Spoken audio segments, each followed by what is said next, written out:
ultimate test.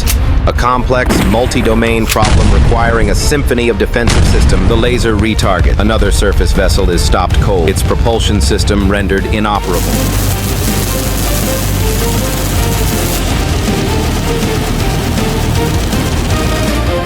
The vessel is bracketed by cannon fire and is quickly neutralized. Its advance halted permanently. For centuries, humanity's greatest power was fire. But what happens when you learn to master light itself? A new kind of sentinel watches the seas. It doesn't see in images, but in data points, trajectories, and probabilities. When a storm is coming, the first drop of rain seems insignificant, but the system knows it's just the beginning. When everything is on the line, you don't bet on steel and gunpowder. You bet on the fundamental forces of the universe. A new doctrine is being written, not in ink, but in beams of pure energy. This is the world beyond military. The ocean breathes, holding its secrets. On the surface, a deceptive calm that technology must pierce. Inside the ship's digital heart, the commander is a conductor, overseeing a silent symphony of systems. The digital eyes of the ship sweep the horizon, finding nothing, but nothing is a piece of data too. Every circuit is tested, every line of code verified. In this world, readiness is not an action, but a constant state of being, a moment of human routine against a backdrop of immense waiting power. The vessel is a tiny island of advanced technology in a vast, untamed wilderness. The human eye, still the first sensor, scans a horizon that has remained unchanged for millennia. Communication channels are open, but silent. Sometimes the most threatening message is the one not being sent. Through thermal imaging, the world is a canvas of heat and cold, a language only the machine truly understands. Command is about presence, walking the floor, feeling the hum of the ship, trusting the crew and the code. Time itself seems to slow down in the moments before an engagement. Each tick of the clock is heavy with potential. Even the most advanced operator is still human, but the system he commands never blinks. As darkness falls, the ship becomes a ghost, relying not on what it sees, but on what it can sense. And then it appears. A single, fleeting anomaly on the edge of the digital world. A whisper of a threat. The commander's posture shifts. The calm is broken. The hunt has begun. Zoom in and identify the target. The whisper becomes a clear signal. An inbound projectile. Its intent unambiguous. Clock is now ticking. There is no panic. Only the activation of a protocol. A new kind of defense for a new kind of threat. The operator becomes one with the machine. His senses extend across the waves, his focus narrowed to a single point of light. On the deck, the system awakens, silent, swift movement, aligning itself with an unseen enemy. The final command is not a shout, but a simple digital input, a decision made in a fraction of a second. A lance of pure energy, invisible and instantaneous, cuts through the night air. The threat is gone, neutralized without a loud report, leaving only a ripple on the water. The old way of defense involved a costly interceptor for every threat, a game of diminishing returns. The new way. The cost of a single engagement is measured in kilowatts. The magazine is virtually bottomless. This isn't about creating a bigger boom. It's about a precise, quiet answer that renders the threat inert. When your weapon moves at the speed of light, the concepts of lead time and evasion become almost irrelevant. The first test is over, but the crew knows it was just a probe, a question asked by an unseen adversary. The most dangerous moment is the silence after the first contact. What comes next? The system's sensors flicker again. Not one signal, but many. The true answer is arriving. This is not a duel. This is a saturation event designed to overwhelm, to confuse, and to find a single crack in the armor. All stations, battle stations, The call goes out. The ship's posture changes from watchfulness to active combat. The operator's screen populates with dozens of hostile signatures. A digital storm is breaking. The human element kicks in. Training, discipline, and trust in the technology they command. The ship's conventional defenses spin up. Guardians of the last resort, a testament to the old ways of warfare. Hatches open, ready to launch physical interceptors, a layered defense for a complex problem. The commander understands the logic. It's an attempt to overload the decision-making process of both man and machine. The operator accepts the challenge.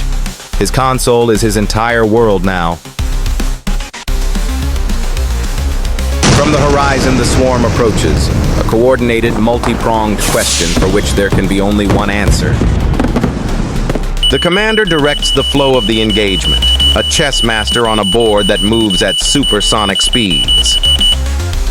The operator's hands dance across the console, assigning priorities, chaining interceptions in a seamless flow. The laser fires not in long bursts, but in microsecond pulses. A staccato of light, each pulse a neutralized threat. A small, agile aerial device is targeted. Its guidance system flashes and goes dark. It tumbles from the sky. A larger projectile has its control surfaces melted away, losing aerodynamic stability instantly. The familiar roar of the phalanx system joins the fight, a physical barrier of hot metal.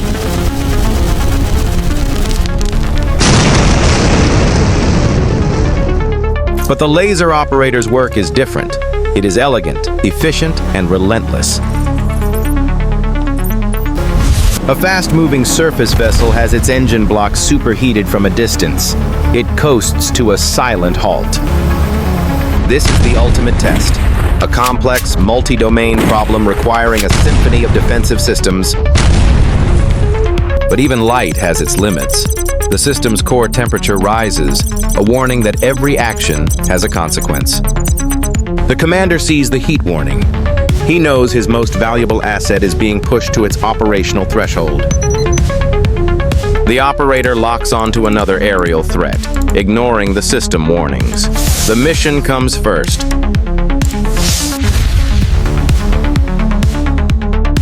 The phalanx acts as a bodyguard, handling the slower, less sophisticated threats that get too close.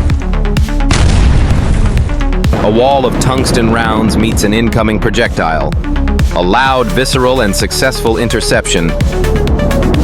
More signals appear, low on the water. The adversary is testing every angle, every altitude.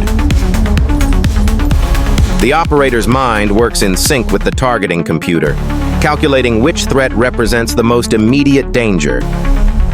The laser retargets. Another surface vessel is stopped cold, its propulsion system rendered inoperable. The commander makes a call, allocating threats between the different defensive systems to manage resources. The energy reserves dip below the halfway mark. Each shot now costs more than just electricity. It costs time and options. The remaining surface vessel weaves, but it cannot outrun the phalanx's targeting solution. The vessel is bracketed by cannon fire and is quickly neutralized. Its advance halted permanently.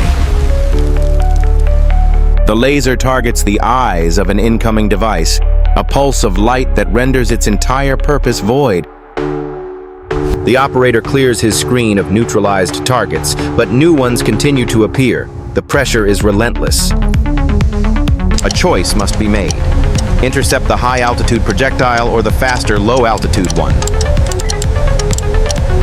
The commander chooses the high-altitude threat, ordering a conventional intercept to handle it. While the missile launches, the laser is free to handle the immediate low-altitude threat, a perfect division of labor. The low-altitude device is disabled by a laser pulse, its mission ending just as it began. The commander watches the icon of the friendly interceptor merge with the hostile one on his screen.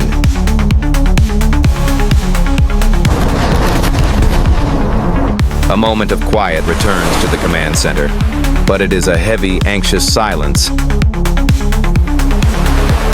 The laser system reports a critical heat level. It needs precious seconds to cool. And in that brief window of vulnerability, the true objective of the swarm is revealed. 3 final signals moving faster than the rest, having used the swarm as cover. They have breached the outer defenses. Their target is not the escort ship. It's the heart of the fleet, the carrier. The final 3 threats are on their terminal approach, past the point of no return for most systems. The operator's console flashes green.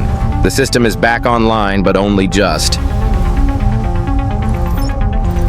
A new order is given, not to defend oneself, but to shield another. The ultimate mission of an escort. The operator complies without hesitation, realigning the weapon to protect the fleet's centerpiece. The system warns energy reserves are critical. There will be no second chances. The entire ship seems to focus its will into this one system, this one operator, for this one final task. The first of the final 3 is locked. The operator fires. The projectile is neutralized far from its intended destination, 1 down. The system cycles, the operator already locking the second threat. He fires again. The second projectile is disabled, closer this time, but still harmlessly. 2 down. The last one. It's dangerously close now, almost past the laser's minimum engagement distance. The final pulse is fired. At the last possible moment, the final threat is rendered inert, its remnants falling into the sea just meters from the carrier's hull. On the screen, a new message appears. All hostile threats neutralized. The battle is over. The operator leans back, the immense pressure lifting from his shoulders for the first time. The commander looks at his crew, then at the screen. He knows he has just witnessed history. As the sun rises, it reveals a fleet that is safe, protected not by explosions, but by a silent, precise shield of light. This is the future. Not just new machines, but a new way of thinking. A strategy that is truly beyond military. A shield of light can stop today's threats, but what can stop a threat that moves faster than the mind can think? That story is for next time. The mission continues, the evolution never stops, and the silent watch over the horizon goes on.